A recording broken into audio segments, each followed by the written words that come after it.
If you've watched any of my other videos in this series on this Land Cruiser, then you know that I'm trying to reuse as many factory parts and pieces as I possibly can, because this build is going against other builds in a competition where build cost is a very, very important role.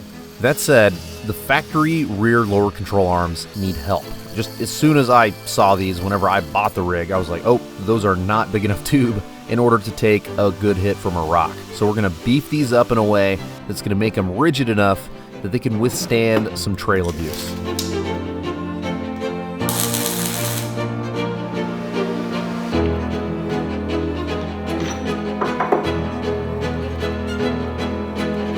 The factory joints in these rod ends are like a soft rubber, and the last thing we want to do is melt them. So what I've done in the past, and has worked really good for me, is I'll take like a sopping wet rag, I'll wrap whatever it is that I don't want to melt with that rag, I'll weld onto it, and then I'll try to cool it as quickly as possible without quenching the weld. This is really tricky, but it's something that's worked for me in the past. And the key, of course, is to not instantly cool the weld, but to make sure you keep everything cold around the weld.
You know, people ask me, how come my Toyotas can take so much of a beating and just keep bouncing back? I'll let you into a little secret. I only ever have them serviced by Toyota. They're the dead set experts, and they keep them running good as gold year after year. All I do is give them a wash every now and then. You've just got to keep the feeling.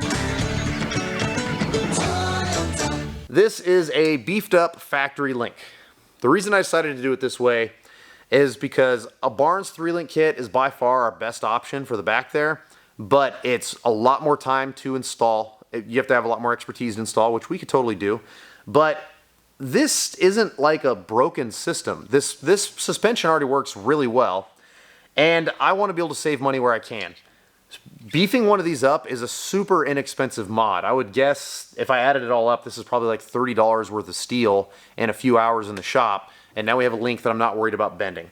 The reason I did it the way I did it is, so first off, I cut it off to one side instead of in the middle, because the weakest point of the link is the middle of the link. If you have a rock that is like hung up right here in the middle, you have all the weight on this side, all the weight on that side, that is where it's most prone to bend.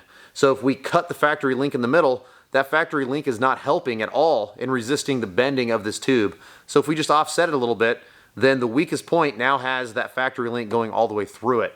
Now you might think, well, the brake is back here, doesn't that make it a weak point? It is still a weak point, but it's not near as weak because there's so much less leverage of the rock because we're so much closer to the rod end. On top of that, on this back third, well, back 2/3, I decided to make a skid plate just to make it to where it's this 1 3/4 tube is super dent resistant where that brake is, and to make sure that we have like a certain level of protection. So don't want to reinvent the wheel here. I just wanted to do something relatively quick and easy, which we did. And now I've got confidence moving forward that I'm not going to be like just bending these things first rock that we hit. Next thing I want to do is install the front axle. I want to get this steering built and welded 100% so that I can paint all this and let the paint dry while I continue on the project.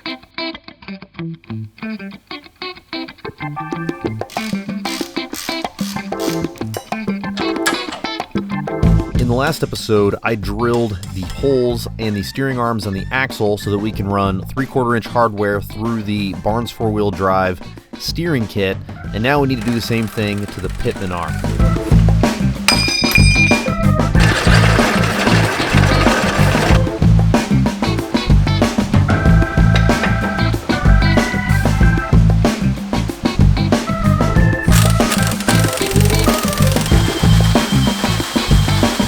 While I was installing this front axle, I realized that I had forgotten to weld the threaded inserts. You can get these like threaded weld washers from Barnes 4-wheel drive, and my plan all along has been to weld those into these front coil brackets so that I have a way to bolt down spacers so that I can adjust the up travel and make sure that our tire is not going to eat our fender.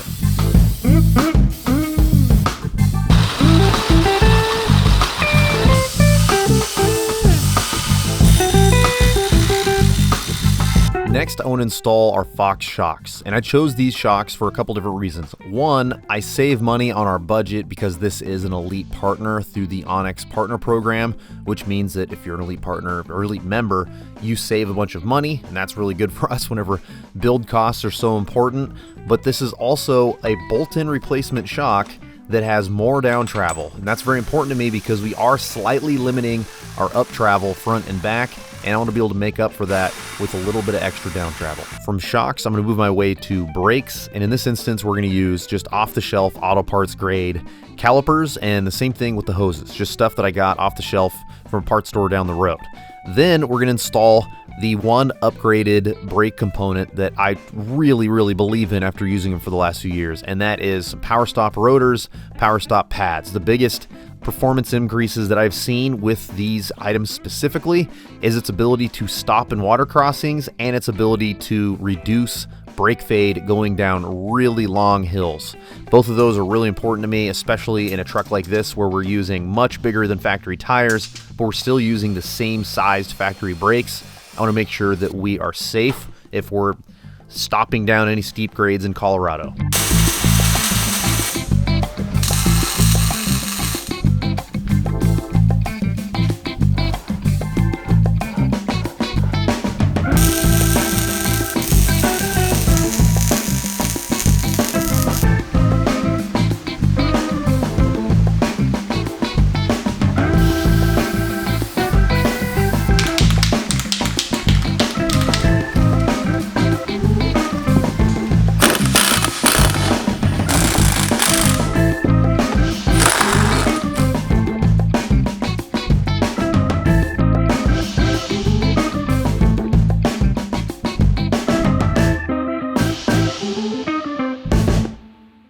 A set of custom drive shafts is like $1,000, and we dodged that cost because we're reusing these factory axles. We've got some huge benefits over the other teams, but they also have some huge benefits over us.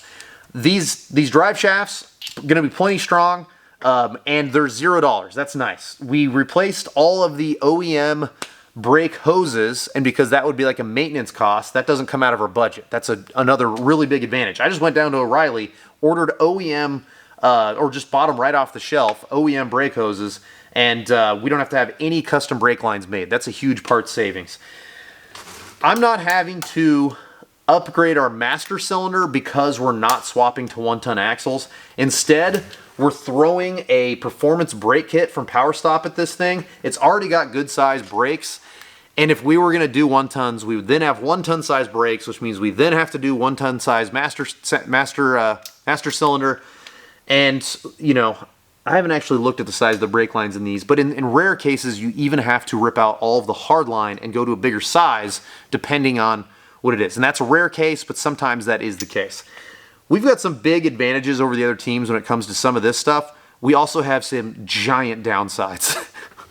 One is that we are absolutely maxing out what the capability are of like all these hub studs and all this. And for that reason, I'm gonna have to constantly be doing maintenance. Every single trip, I will be retorquing every single one of these hub studs. Every single trip, I'm gonna have to retorque these bolts that hold these 2-piece wheel adapters together. And I could have got away with this by just getting the right wheels for this, but spoiler alert, if I love this truck, I'm going to put 1-tons on it down the line, because right now it's absolutely outfitted to be strong enough for like ultimate adventure style travel. But if I want to go take it on super hardcore rock crawling trails, you know, stuff that you would trailer to and trailer home, I would be so much, there's so many benefits to 1-tons. These axles are way too lightweight. 1-tons are going to be wider. They're going to be heavier, so they're going to keep this thing from rolling. So anyway, long term, this is going to get 1-tons. That's why I decided to do 8-lug axles and why we're having these 8-lug wheel adapters. I'm just going to have to constantly be torquing these down to make sure they don't come apart. And as long as I keep up on that, these will not fail. I can guarantee that these are going to be strong enough for our application. Anyway, I've got a whole bunch of work to do, torquing everything down, getting these brake lights installed, getting some seats in here, and then we can finally go drive it down the road for the first time, and we've got to break all this stuff in. For the Land Cruiser, I'm going to pull the old worn out seats from my TJ, because this fall when I start the TJ project, all that stuff's going to be gutted and it's going to all be brand new. So this is kind of the perfect time to take these 15-year-old, very worn seats and use them as hand-me-downs for the Land Cruiser. The cool thing is, Corbeau actually makes a bracket. I think it's Corbeau, one of the two.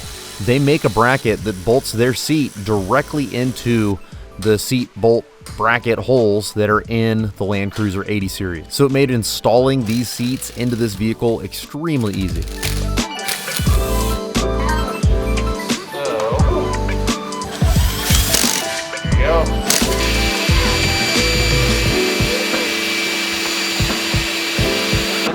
Sweet. All right, well, I guess that's all.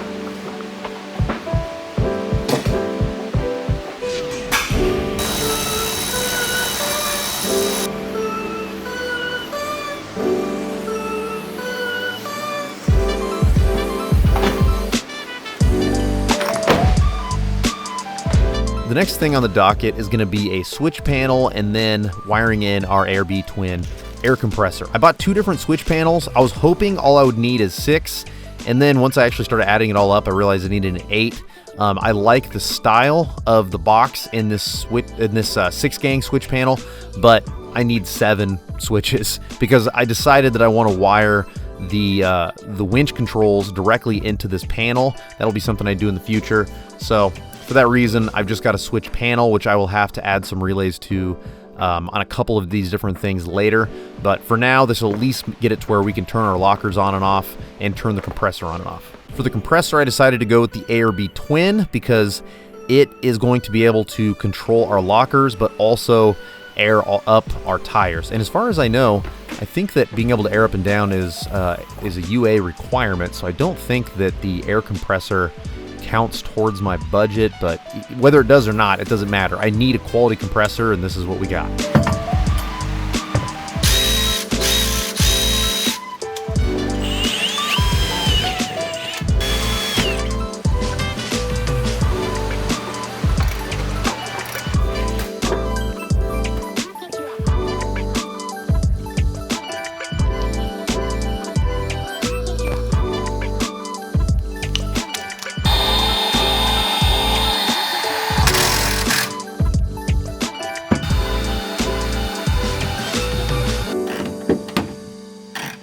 I think this is the first time I've ever had to do this on a build, but I stopped filming. I just had to get this thing done so that we could get it on a trail so that we could figure out what other things we need to fix so that we could take it on this competition. We have some new developments. First off, I apologize for not filming much the last couple days. Thursday, I worked from 7 a.m.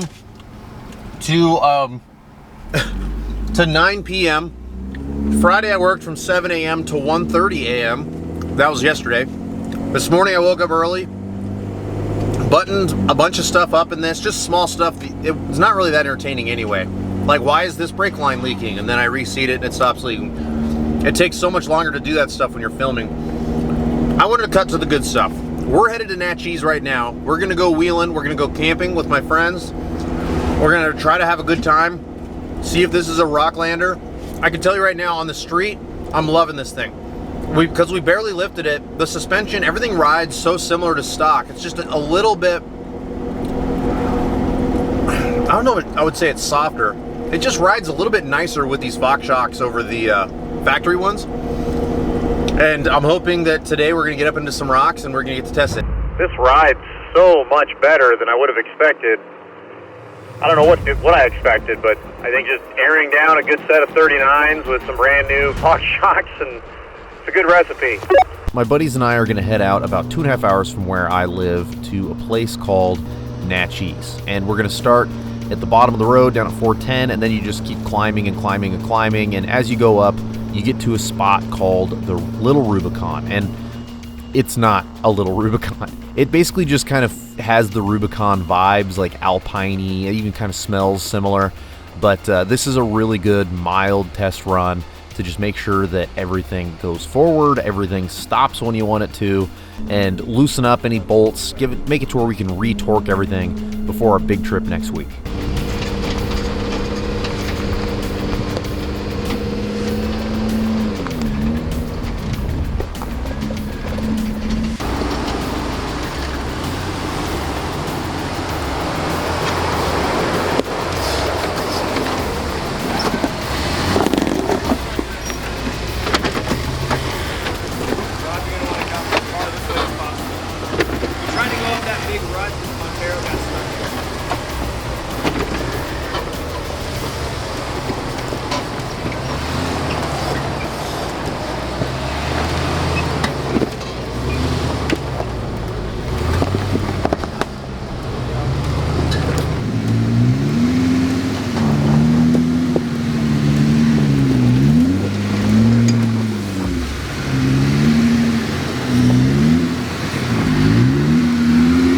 I am very quickly falling in love with this Land Cruiser.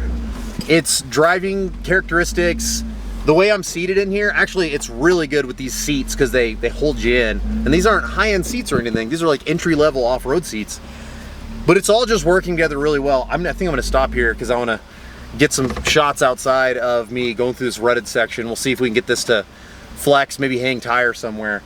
But I'm so pleased. Like, this clearly needs work. We've got 473,000 miles.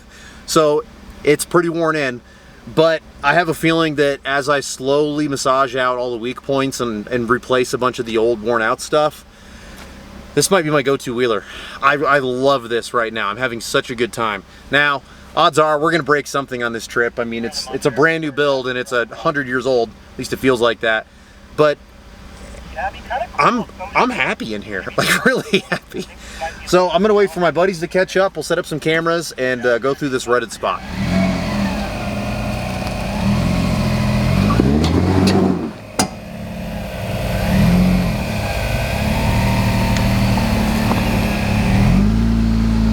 Smells like gear oil. I think the rear locker just failed.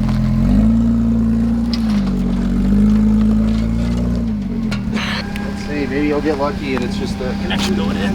We're only about halfway through this quick little shakedown run and we've already found a problem. This is why shakedown runs are so incredibly important.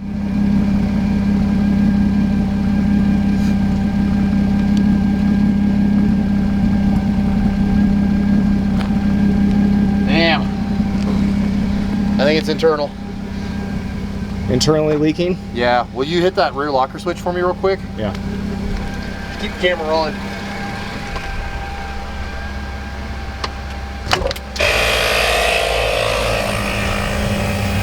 Yep. It's internal. Kill it. Future Nate here, trying to button up the Land Cruiser, and I figured out what's wrong with this rear locker. This is called a seal housing. And I've had seal housings go bad in the past, or even O-rings go bad for various reasons, but that's not what happened here. What happened here was the bearings that were in the install kit from Yukon didn't play very nice with the size of this locker from ARB. So it took me a little while to figure it out. But the whenever I pulled the diff, there was a little bit of the O-ring like squirting out of the side, and I was like, why is it doing that? And I remembered that when I installed everything, It seemed like the seal housing was riding like abnormally far outside of this place that it needs to seal to. So I called Cruiser Outfitters, and they knew what was wrong like right away. So they gave me a part number for some bearings to replace on the carrier. These are the old bearings, and basically this is just a hair too wide. And so I put 2 new bearings in there that are just slightly narrower, and it made it to where the seal housing could ride in just a little bit farther. And so this is supposed to be, I mean, at bare minimum, this needs to be flush out here in order to make sure that it has a proper seal. So huge thanks to Kurt from Cruiser Outfitters for helping me figure this out.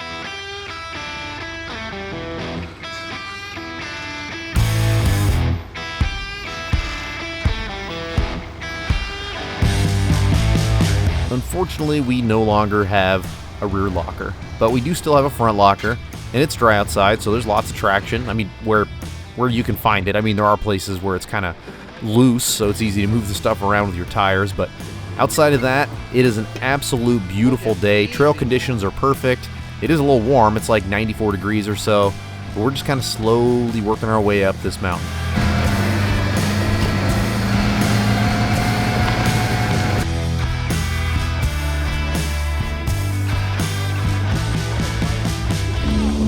It's to the right here, isn't it? I don't think we go left.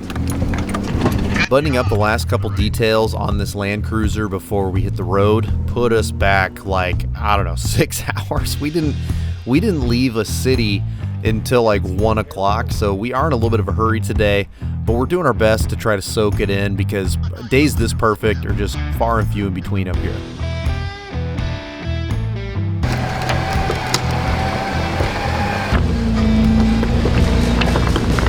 Everything holds together, then the goal is to get all the way up to the top. There's this one little stretch of kind of a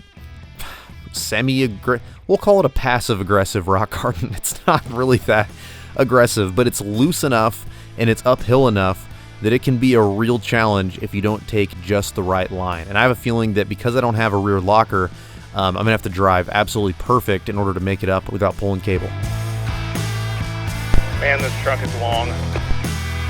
Most important part, Kelly, though, does it look cool? Yeah, it does.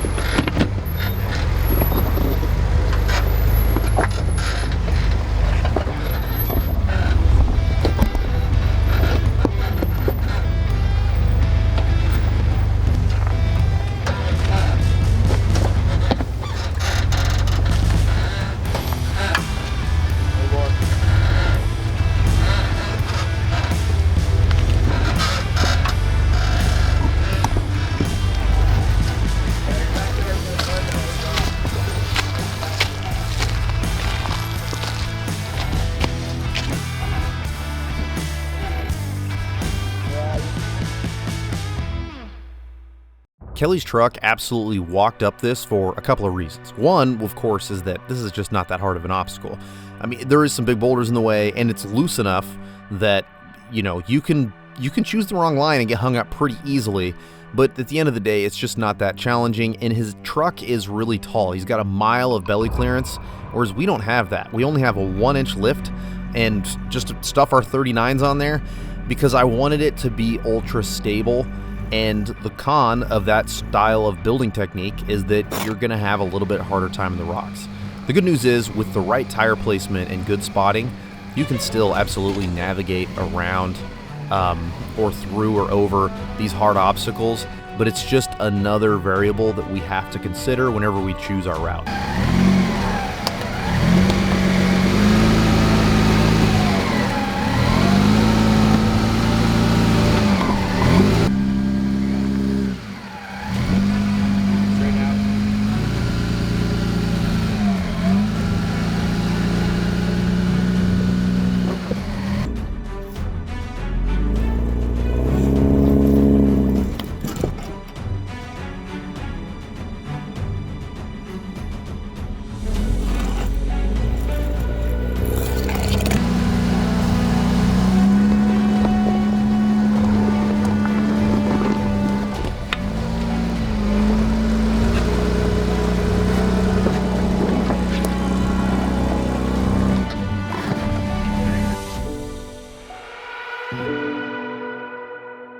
The only reason this is a big dramatic moment for me is that I drove this for the first time today after all that work.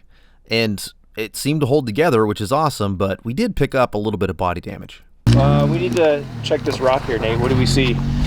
I see orange paint. Fresh orange bodywork is what I see. Yeah. Rubbing his race.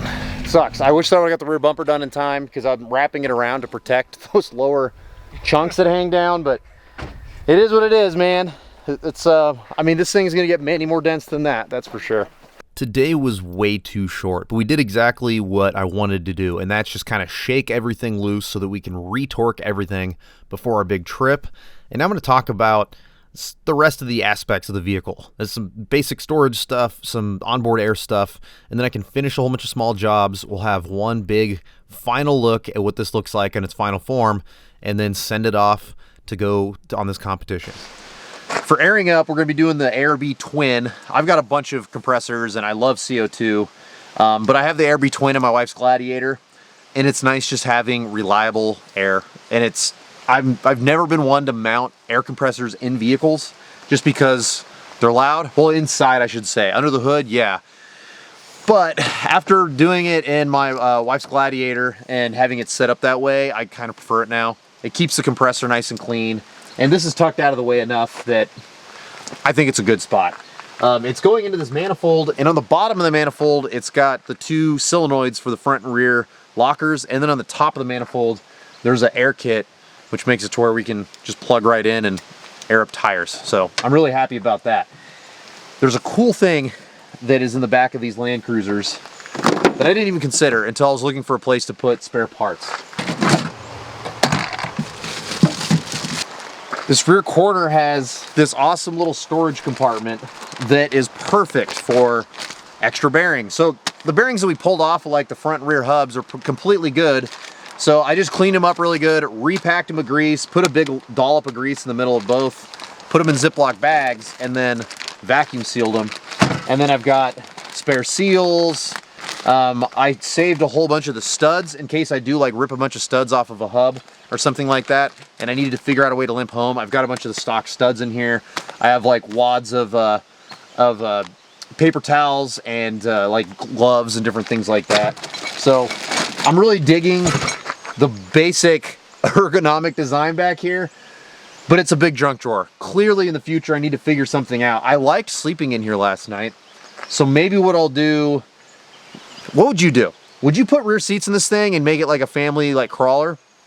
Or should I keep it as like a sweet little solo rig, build like some sort of a raised platform with like a giant drawer that we could tuck all this in underneath? I need to figure out some way to put all this in here without it just being a big just pit full of crap. So if you have any like suggestions on what you think I should do, or if you're a Land Cruiser 80 owner and you see a solution that maybe I'm not aware of, let me know in the comments.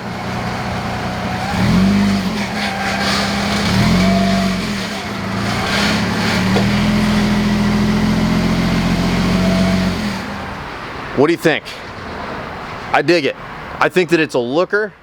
I'm really pleased with like the suspension travel. I'm really pleased with the way it handled off-road, like real off, not flex ramp off-road, but real off-road last weekend. And we're looking at a truck that we know we started with the best vehicle because we're looking at stock Lexus LX 450 suspension right now. Stock springs, stock upper and lower control arms. The only thing that we've changed out is shocks. We've made it to where we've got a much higher quality shock that has a little bit more travel, and these are the results. If you start with the right rig and you put the money in the right places, you can end up with something that's pretty rad. So front and rear lockers are working. We fixed the rear. This is why shakedown runs are so important. I was able to go through and retorque a bunch of stuff. The lower steering arm bolts did loosen up just a touch, so now I know on this trip I'm gonna leave for this trip today. I'm gonna put this on a trailer. Now I know that I need to keep an eye on these like steering arm bolts. So I will be continuously torquing throughout this competition, because the reality is if you have one of 4 of your bolts loosen up, you're now on 3 bolts, right? That's not good. And then it's gonna be much easier for those other ones to loosen up too.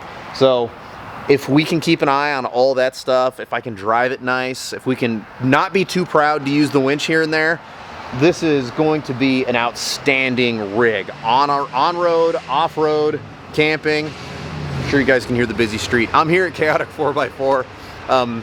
They're friends of mine and they let me use their flex ramp so that I could wrap up this video.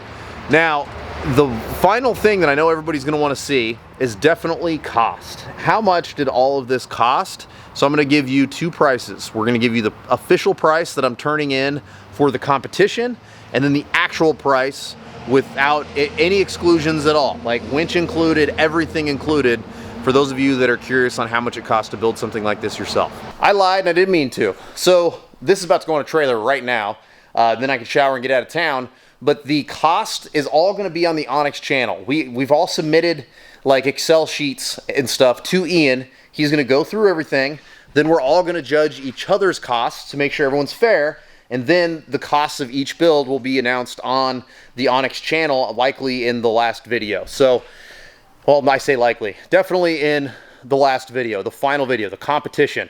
Next time you see this on my channel, we are gonna be taking it through some very famous trails that I love very much. So I wanna work on this less and wheel it more, and I wanna share it with you guys. Thank you so much for watching. We'll see you on the next one.